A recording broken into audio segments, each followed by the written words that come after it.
Have you ever felt like a candle that burns itself out to give light to everyone else, only to be left alone in the dark when your wax is gone? Have you ever felt that your kindness, the very best part of you, has become your heaviest burden? You give your time, your energy, and your heart, hoping that one day the love you pour out will find its way back to you. But it never does. Instead, you find yourself drained, surrounded by people who claim to love you, but only seem to love what you can do for them. If this heaviness is sitting in your chest right now, then I need you to listen closely. This is not just a story. This is a mirror. And if you are brave enough to look into it, it might just save you from a lifetime of emptying yourself for people who will never be full. In a bustling village nestled between high mountains and a roaring river, there lived a carpenter named Elias. Elias was a master of his craft, but he was known for something far greater than his woodwork. He was known as the man who never said no. If a neighbor needed a roof repaired during a storm, Elias was there, soaking wet, hammer in hand. If a farmer needed a cart fixed before harvest, Elias worked through the night, ignoring his own hunger. If a friend needed money to pay a debt, Elias emptied his own savings jar, smiling as he handed over his last coin. Elias believed a simple lie.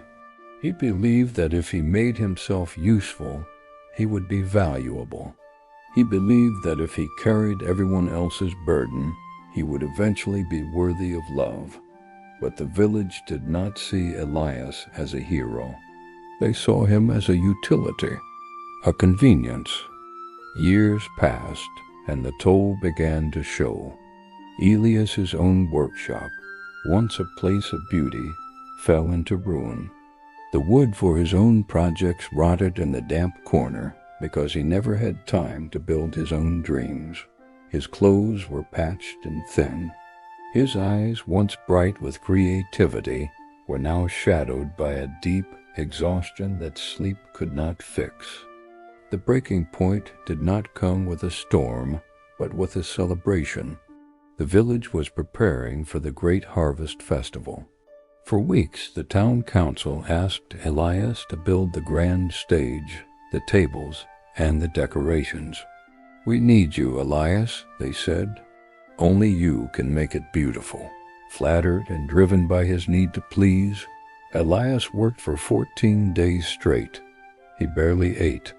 He slept on the floor of his workshop for an hour at a time. He poured every ounce of his soul into that festival. On the morning of the celebration, he hammered the final nail into the grand stage. It was a masterpiece. Exhausted, trembling, and dizzy, Elias walked home to wash up, thinking, "Tonight they will toast to me.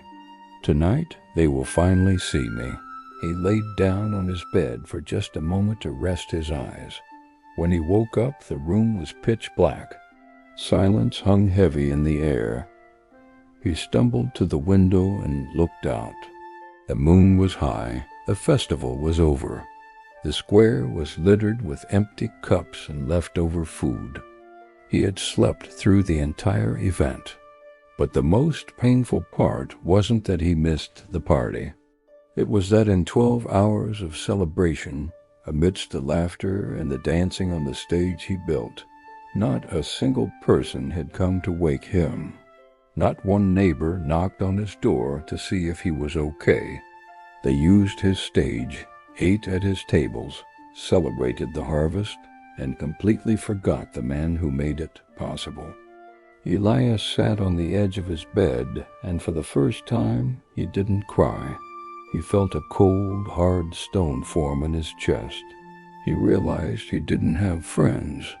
He had customers who paid him in empty compliments. The next morning, Elias did not open his workshop. He packed a small bag with bread and water and began to walk toward the high peaks where an old hermit named Silas lived. Silas was known as the keeper of boundaries, a man who had left society to find peace. The climb was brutal. The air grew thin and the wind bit at Elias's face, but he pushed on. When he finally reached the cave at the summit, he found Silas sitting by a small fire, carving a simple wooden spoon. Elias collapsed by the fire, gasping for breath. "I have given everything," Elias choked out. "I have given them my sweat, my time, my money, and my heart.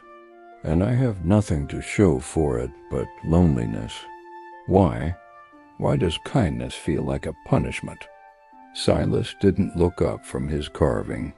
He spoke softly, his voice like grinding stones. "Imagine you have a house with no doors and no walls. Anyone can walk in. They can sleep in your bed, eat your food, and muddy your floors. Tell me, Elias, is that a house?" "No," Elias said. "That is a public square." "Exactly," Silas looked up, his eyes piercing. "You have treated your soul like a public square, and you are surprised that people trample on it with their dirty boots. You think you are being generous, but you are actually being reckless. You are a guardian who has abandoned his post." Elias frowned. "But isn't it noble to help? Isn't it selfish to say no?" Silas stood up and walked to the edge of the cliff, gesturing to the vast forest below. "Look at the trees, Elias. In the winter, the tree draws its sap deep into its roots. It sheds its leaves. It stops growing outward and focuses inward to survive the cold. If the tree tried to bloom in the dead of winter just to please the birds, it would die, and then it could never shelter a bird again. Self-preservation is not selfishness. It is the requirement for survival." Silas handed Elias a small, empty cup. "Go to the spring and fill this. But there is a rule. You must pour water for me, but you must never let the cup become empty." Elias went to the spring, filled the cup, and brought it to Silas. Silas drank. Elias ran back to refill it. Silas drank again. Elias ran back faster this time, but Silas drank faster. Soon, Elias was running back and forth, panting, sweating, terrified of the cup running dry. He tripped, skinning his knee, but scrambled up, desperate to keep the cup full. "Stop," Silas commanded. Elias froze, chest heaving. "You are exhausted," Silas said, "and I am just sitting here drinking. This is your life, Elias. You are running to keep everyone else full while you run on empty. You cannot pour from an empty cup. It is a biological, spiritual, and physical impossibility. You must fill yourself first. Only the overflow belongs to others." Elias stayed on the mountain for 3 days. He learned that no is not a rejection of others. It is a protection of the self.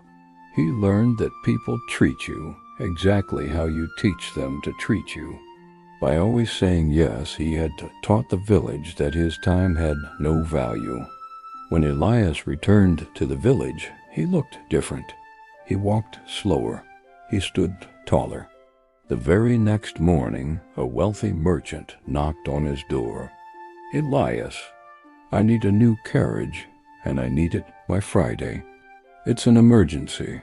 In the past, Elias would have panicked and agreed, but today he leaned against the doorframe, calm and still.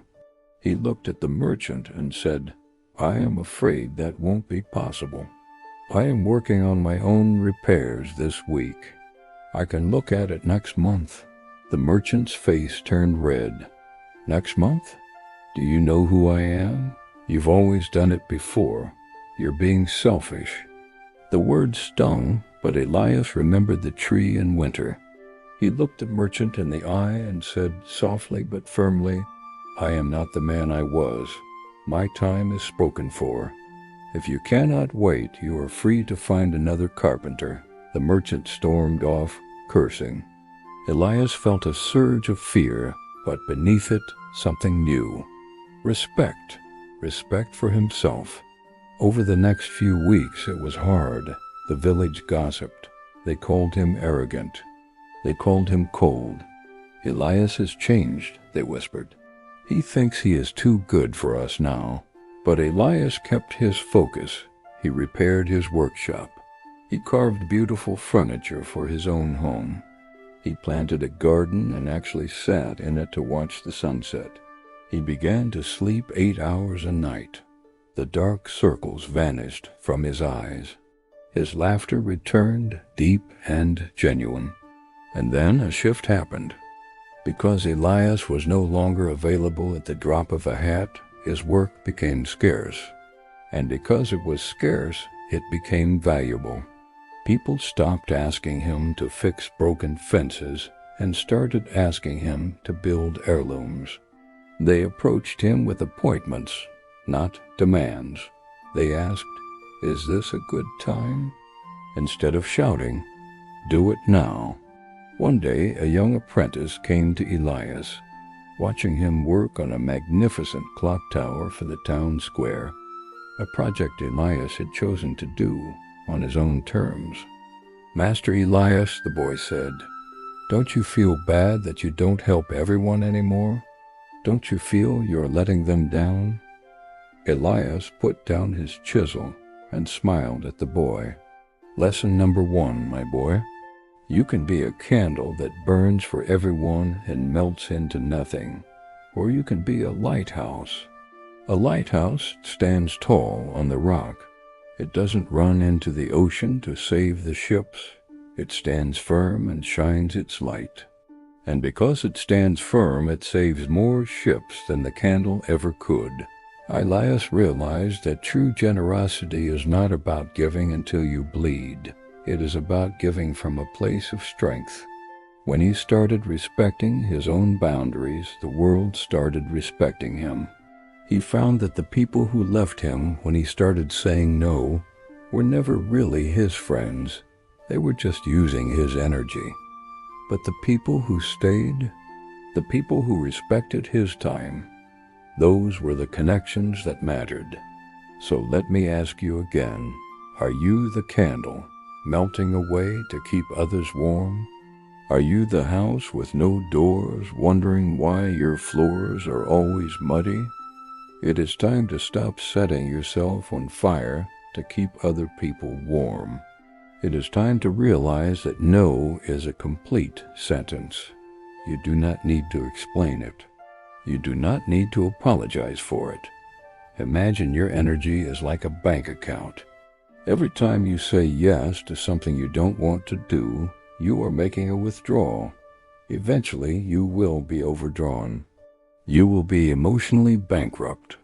And an emotionally bankrupt person has nothing of value to give to the world or to their loved ones. Start small.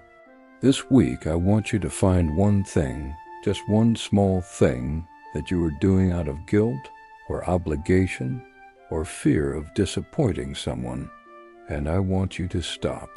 I want you to say, "I can't do that right now." Sit with the discomfort. It will feel heavy. It will feel scary, but let it pass. On the other side of that no is your freedom. On the other side of that boundary is your dignity. You teach people how to treat you. If you treat yourself like an option, they will treat you like an option.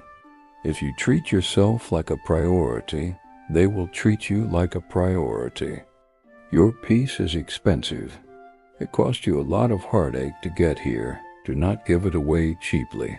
Build your walls. Put a gate on your garden. Nurture your own roots. Be the lighthouse, not the melting candle. If this story resonated with you, if you felt a spark of recognition in Elias' struggle, then this is your sign. It is time to take your life back. I want you to do something for me right now. It's a small step, but it signifies a massive shift. Go down to the comments and write this affirmation. I respect my boundaries and I choose my peace. Write it to remind yourself. Write it to declare it to the world. I respect my boundaries and I choose my peace. And if you are ready to build a life of strength, wisdom, and true self-worth, make sure you subscribe and turn on notifications. We are building a community of lighthouses here, and we need your light to be strong, not scattered. Until next time, protect your peace.